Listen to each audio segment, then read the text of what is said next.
அண்மை செய்தியை பார்த்து கொண்டிருக்கிறோம். மாநிலங்களவை தேர்தலில் அதிமுக சார்பில் போட்டியின்றி தேர்ந்தெடுக்கப்பட்ட டாக்டர் எம் தம்பிதுரை மெரினா கடற்கரையில் உள்ள புரட்சித் தலைவர் மற்றும் புரட்சித் தலைவி ஆகியோரது நினைவிடங்களில் மலர்தூவி மரியாதை செலுத்தி வருகிறார். அண்மை செய்தியாக பார்த்து வருகிறோம். அதிமுக சார்பில் மாநிலங்களவை தேர்தலில் போட்டியிட்ட டாக்டர் எம் தம்பிதுரை போட்டியின்றி தேர்ந்தெடுக்கப்பட்டுள்ளார். அதிமுக கூட்டணியில் பாமக சார்பில் போட்டியிட்ட அன்புமணி ராமதாஸ் போட்டியின்றி மாநிலங்களவை உறுப்பினராக தேர்ந்தெடுக்கப்பட்டுள்ளார். இந்த நிலையில் டாக்டர் எம் தம்பிதுரை மெரினா கடற்கரையில் உள்ள புரட்சித் தலைவர் மற்றும் புரட்சி தலைவி ஆகியோரது நினைவிடங்களில் மலர்தூவி மரியாதை செலுத்தி வருகிறார். அண்மை செய்தியாக பார்த்து வருகிறோம்.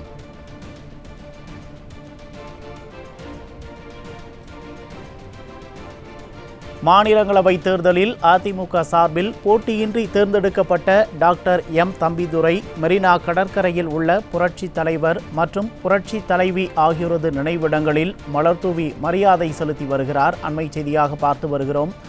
அதிமுக சார்பில் மாநிலங்களவை தேர்தலில் போட்டியிட்ட டாக்டர் எம் தம்பிதுரை போட்டியின்றி தேர்ந்தெடுக்கப்பட்டுள்ளார். அதிமுக கூட்டணியில் பாமக சார்பில் போட்டியிட்ட அன்புமணி ராமதாஸ் போட்டியின்றி மாநிலங்களவை உறுப்பினராக தேர்ந்தெடுக்கப்பட்டுள்ளார். இந்த நிலையில் டாக்டர் எம் தம்பிதுரை மெரினா கடற்கரையில் உள்ள புரட்சித் தலைவர் மற்றும் புரட்சி தலைவி ஆகியோரது நினைவிடங்களில் மலர்தூவி மரியாதை செலுத்தி வருகிறார். அந்த காட்சிகளை தற்போது நாம் பார்த்து வருகிறோம்.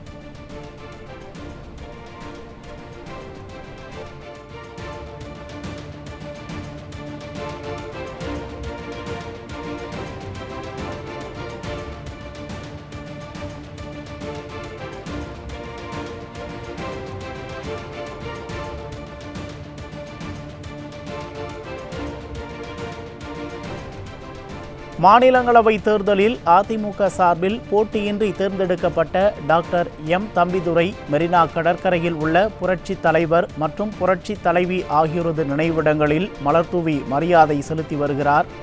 அந்த காட்சிகளை தற்போது நாம் பார்த்து வருகிறோம்.